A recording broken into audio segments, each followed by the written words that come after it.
გამარჯობათ, მოგესალმებით. მე ხა ოჰაიოში ვარ გაჩერებული რესტარიაზე და როგორც დაგკვირდით, რომ წინასწარ ვიანგარიშებდი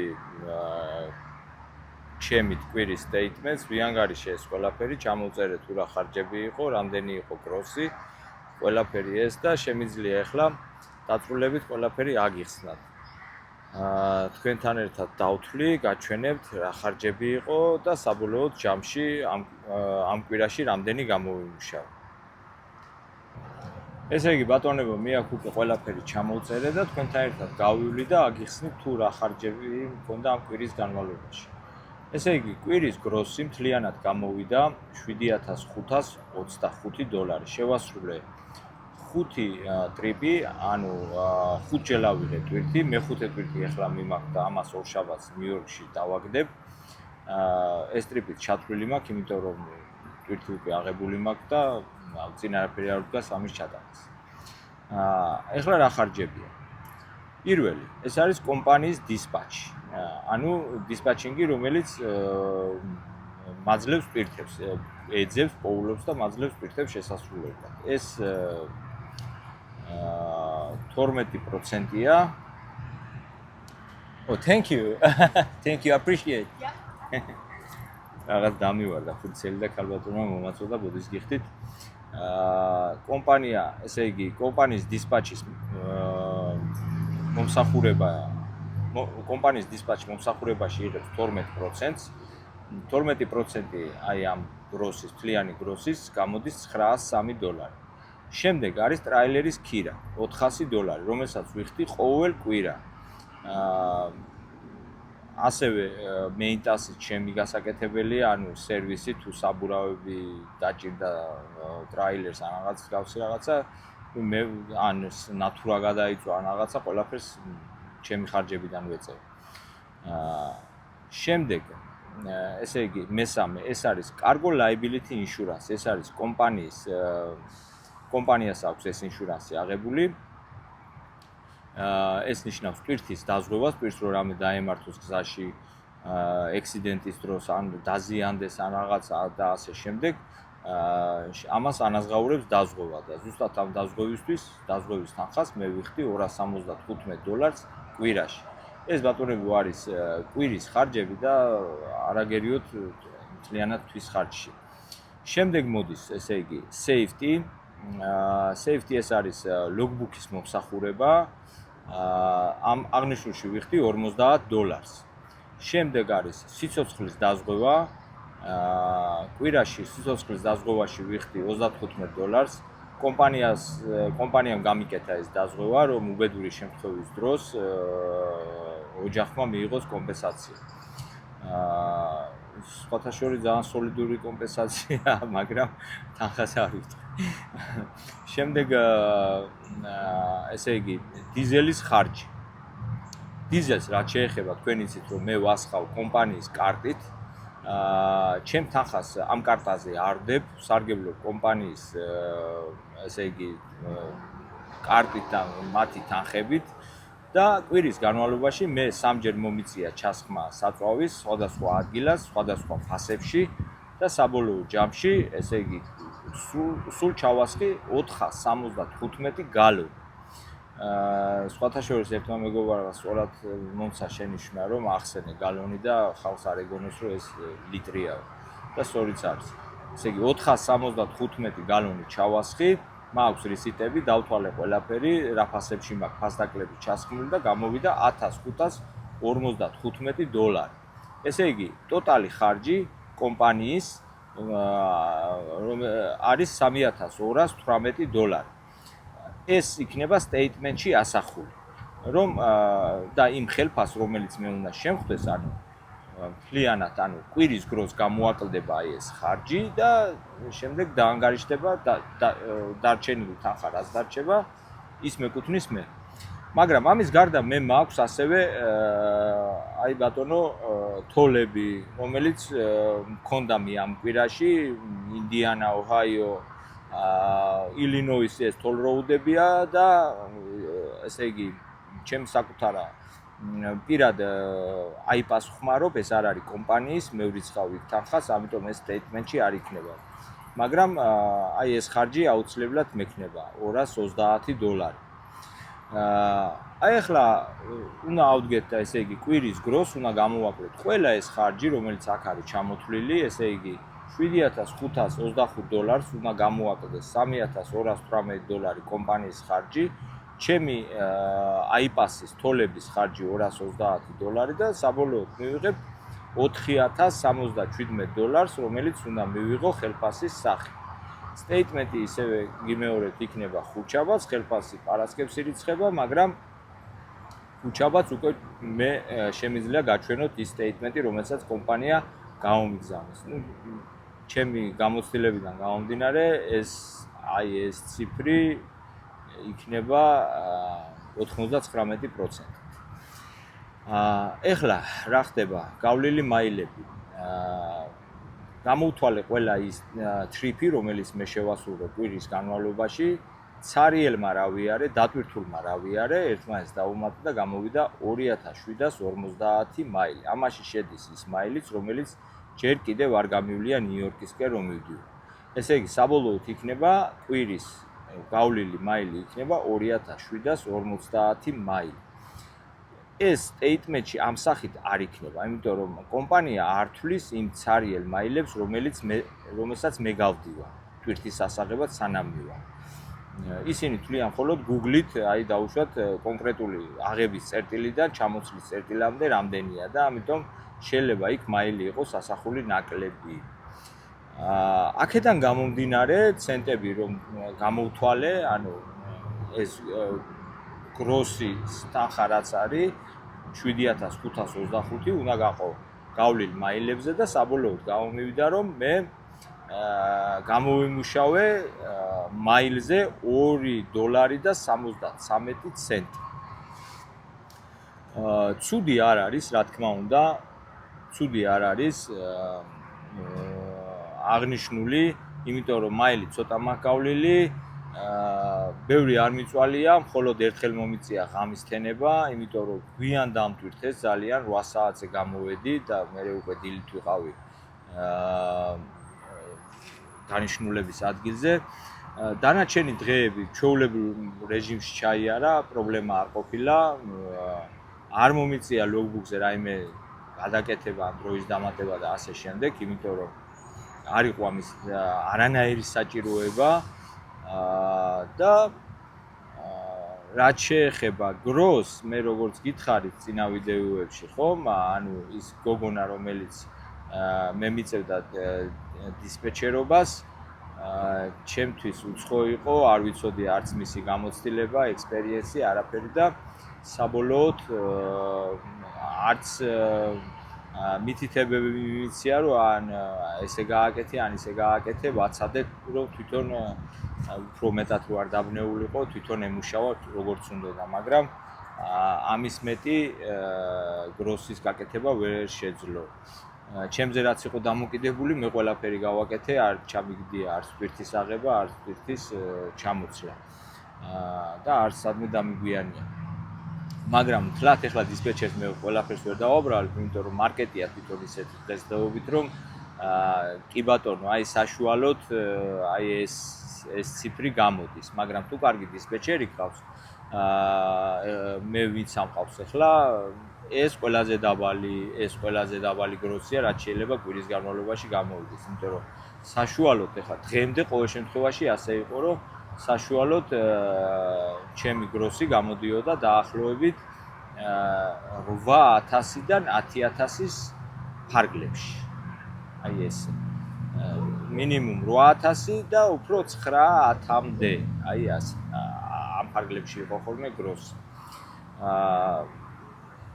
ერთი შეხედვით ეხლა რომ გადავხედოთ, არ იყო რთული კვირა, არ იყო რაღაც ძნელი კვირა და მე მგონი ეს თანხა $4077, რაც მე ამ კვირაში მუშაობით გამოვიმუშავე, ცუდი არ არის და ურიგო არ არის. რა თქმა უნდა, ეხლა ამაზე მე ცხოვრებაში თვითონს არ დავიწყებ, ცოტა ვიშოვე თუ მეტი ვიშოვე, მაგრამ რაც არის, აი ეს არის. ეხლა მინდა კიდე ერთ საკითხს შევეხო. ბატონებო, რა განსხვავება არის მძღოლებსა და ოუნერებს შორის. აი ახლა ამ გროსით, რომელი გროსიც მე მაქვს გაკეთებული, უცბად გამოვთვლი და გეტყვით რა შეხვდებოდა მძღოლს. ესე იგი, მძღოლი იღებს გროსის 30%-ს. 30% გამოდის $2257. ანუ ჩემს ადგილზე რო ყოფილიყო მძღოლი, აიღებდა $2257. არც ეს არ მგონია რომ ცუდი იყოს ამ გროსზე მძღოლისთვის. და კიდე ერთი სხვაობა, ანუ მძღოლს არ აქვს მანქანასთან დაკავშირებით რამე დიდი პასუხისმგებლობები, ანუ თუ შემთხვევაში მანქანა გაფუჭდება, ეს მძღოლს არ ეხება, ამაზე კომპანია აზრუნავს, თუ საბურავი გასკდება, შესაძლებელი იქნება თუ რამე დაემართება ტრაქს, ეს მძღოლს არ ეხება, ამაზე ყველაფერს კომპანია აზრუნავს და ასე ვთქვათ, მძღოლს აქვს 0 ხარჯი. თუ რა თქმა უნდა, მისი დანაშაულით არ მოხდა რაღაცა ისეთი გაუთვალისწინებელი, მაგალითად ბორდიურს გადაუარა და ახალი პაკრიშკა გახეთქა, ეს უკვე მძღოლის გადასახდელია და არა კომპანიის. ნუ აი ესეთი წესებია. ოუნერებს რაც შეეხება, ანუ იმ კატეგორიას, ვისაც უკვე ტრაქები ყავს თავიანთი საკუთარი, არ მინდა ისე გამომივიდეს და ვინმე მიფიქროს, რომ აი ოუნერები ცაში ვარსკვლავებს წვიტავენ და აი ნახე რა ფულს აკეთებენ და როგორ არის და რა არის, იმიტომ რომ ამ ხალხს ჩემი ჩათვლით აქვს უზარმაზარი ხარჯები ტრაქთან დაკავშირებით. ჯერ სანამ ახალია ტრაქი და ყიდულობ ახალ ტრაქს, ან კომპანიაში გაქვს პეიმენტები გადასახდელი, ან ბანკში გაქვს ხო პეიმენტები გადასახდელი. ამას ყველაფერს რომ მორჩები, ამის შემდეგ უკვე იწყება სხვა თავის ტკივილი. ანუ უკვე ტრაქს ფაქტიურად მიახლოებით 1.5 მილიონი უკვე გარბენი ექნება და უკვე იწყებს ცვეთას ნაწილები და ყველაფერი თავიდან არის შესაძლებელია და უმატებს და უფრო მეტად ხშირად ფუჭდება და ფუჭდება. მე ამის წარე გამოცდილება მაქვს, მე თვითონ ჩემი ტრაქი 3 წელია რაც ამყავს, გამოსყიდულია რა თქმა უნდა, 9.5 მილიონი მაილი გავატარე, რაც მე მყავს და იმდენი რამე გადავიტანე ამ ტრაქის გადამკიდე, რომ არ ვიცი, რამდენი თანხა მაქვს და თავიდან ვანგარიშობ და მე დავანებე თავი. იმიტომ რომ დაიწყებს დეფის სისტემა არევას, იქ შეიძლება ხიდი ჩაგეშალოს, იქ კაროვკას რაღაც დაემართოს, გაჭედოს, გამოსაცვლელი იყოს რაღაც ნაწილები, იქ მოტორში ინჟექტორები და უამრავი ყველაფერს ვარ ჩამოვთვლი, მაგრამ ძალიან ბევრი ხარჯებია. და წინასწარ არ იცი ადამიანმა სად რა დაგემართება, სულ გზაზე დგახარ 24 საათი, მოძრაობ, მიდიხარ, მოდიხარ და შეიძლება ხა შოლდერზეც ბევრჯერ მძინებია გადაყენებულს რო გამფუჭებია ტრაქი სხვა გზა რო არ იყო ხო ანუ ჩემ დღეში ხა მარტო მე არა ვარ ესე ყველა ოუნერი ესეა ვისაც არ უნდა კითხოთ ოუნერ ოპერატორი ვისაც საკუთარი ტრაქი ყავს ყველას თავის ტკივილი აქვს ანუ მიუხედავად იმისა რომ ძღოლისგან განსხვავებით ვიღებთ უფრო მეტ შემოსავალს გასავალ და ხარჯიც ძალიან ბევრი გვაქვს და როდის რა დაგვემართება ამ ხარჯებთან დაკავშირებით არავინ არ იცის.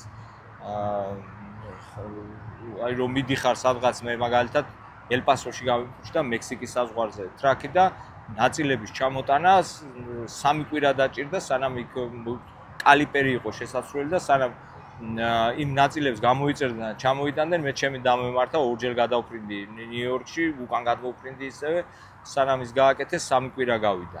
ხო ეს ხო მინუსი ანუ 3 კვირა ჯერ ესეთი არ მუშაობ მერე კიდე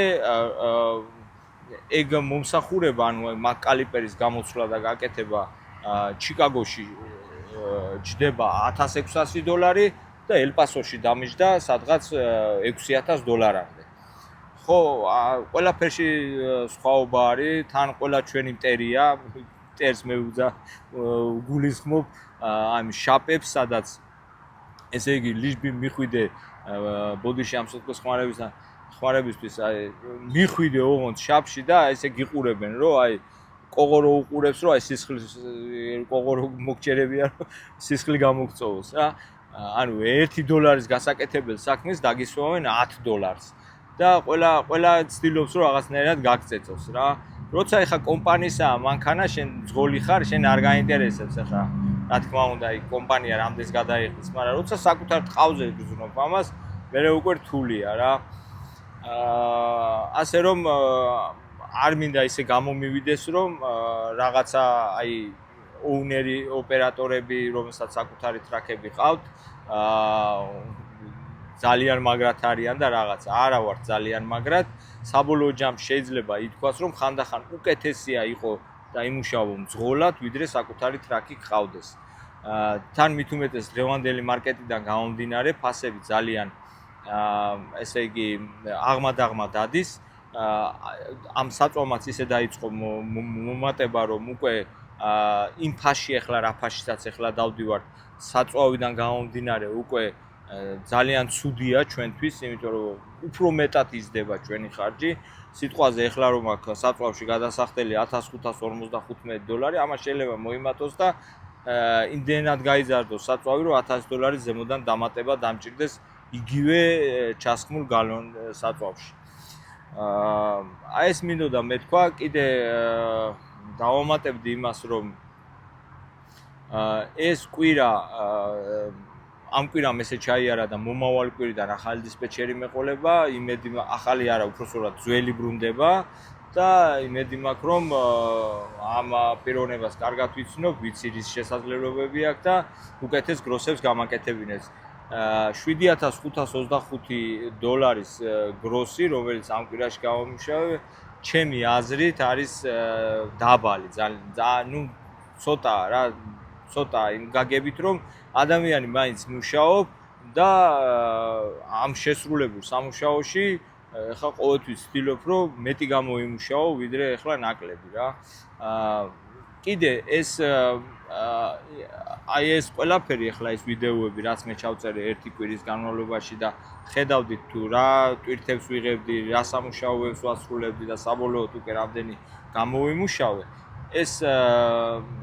ეს გავაკეთე მხოლოდ ერთი მიზნით, ანუ ინფორმაციის მოწოდების მიზნით. თუ აი რა ხდება, როგორ ხდება და იმ ხალხისთვის, ვისაც წარმოდგენა არა აქვს ტრაქის ბიზნესი როგორ მუშაობს, როგორ ცხოვრობენ ტრაქერები, უბრალოდ ეს შორიდან და მონაყოლით იციან და ის ნიუანსები, რომელიც მე გაჩვენეთ ამ ვიდეოებში, ამაზე შეიძლება მართლა არ გქონდეთ წარმოდგენა, რომ თურმე ესე ყოფილა, არ ვიცოდი. შეიძლება ვერ შევძლო. შეიძლება შევძლო, მაგრამ ერთ რამეს გეტყვით, რომ შეუძლებელი არაფერი არ არის, თუ გაქვთ მიზანი და თუ გინდათ რომ რაღაცას მიაღწიოს, ყველაფერს უნდა ეცადოთ. მაგ შორის ტრაქერობასაც თუ გაქვთ ამის, რა თქმა უნდა, შნო და мотиваცია, შეძლებთ. და რა ვიცი, ახლა მე რჩევებს არ ვიძლევი, მე უბრალოდ არც არავიზე მეტი ვარ, არც ნაკლები ვარ, ჩვეულებრივი ადამიანი ვარ, ისე მუშაობ, როგორც ათასობით ქართველი აქ, ჩემზე კარგი ბიჭები არიან, გამოცდილები არიან, მაგარი ტრაქერები არიან და საერთოდ ქართველი ტრაქერები ამერიკაში ერთ-ერთ საუკეთესოებად ითვლებიან ნებისმიერ კომპანიაში, სადაც არ უნდა მივიდნენ და გაიგებენ, რომ ქართველი მძღოლია და გამოცდილება აქვს მით უმეტეს ტრაქზე მუშაობის, სიხარულით იღებენ, იმიტომ რომ ძალიან შრომის უნარიანები არიან, გამოდიან ვიკენდებს სახში არ ატარებენ, როგორც ამერიკელები, რუსები, სიტყვაზე უკრაინელები, ცოლი რომ დაუძახებს, რომ ეხა შაბათ-კვირა ჩვენ სადმე უნდა გავისეირნოთ, ჩვენ ესე არა ვართ. მუშაობთ თვეობით, გზაზე რომ დავდგებით უკვე სახლისგზას ვკარგავთ, ისე ვარ მიჩვეული უკვე ამ მანქანაში ძილს, რომ ლოგინში როცა ვწვევი სახში რომ მივდივარ, რაღაც უხერხულად ვზნობ უკვე თავს და დარწმუნებული ვარ, ბევრი ესეა. აი ეს იყო ჩემოკარგებო, ეს ვიდეოების ციკლი ერთი კვირა, იმიტომ ჩავწერე, რომ რეალურად უბრალოდ დაგენახათ ინფორმაციის მიზნით, რომ აი ყოველთვის ისმის კითხვა, რომ აი რა ხდება, იმიტომ რომ ეს კითხვა ყოველთვის იქნება, იარსებებს, იმიტომ რომ მარკეტია ესეთი, რომ დღეს მაგალითად აი მე რაც გაჩვენეთ, ხო, ეს სიტუაცია იყო ახლა ამ კვირაში, ხოლმე შეიძლება შეიცვალოს სიტუაცია, იქ დიზელის ფასი მოიმატებს, ან შეიძლება გროსები შემცირდეს, ტვირთები შემცირდეს. ნუ არავინ არ იცის რა მოხდება რა, ესეთი ცოცხალი მარკეტია, რომელსაც ბროკერები აკონტროლებენ, ჩვენზე არაფერი არ არის დამოკიდებული და აი ესენი წვიტავენ ჩვენ ბედს. ჩვენ მხოლოდ მუშაობთ ჩვენი ოჯახებისთვის. სულ ეს არის, მადლობა რომ უყურებთ ჩემ ვიდეოებს.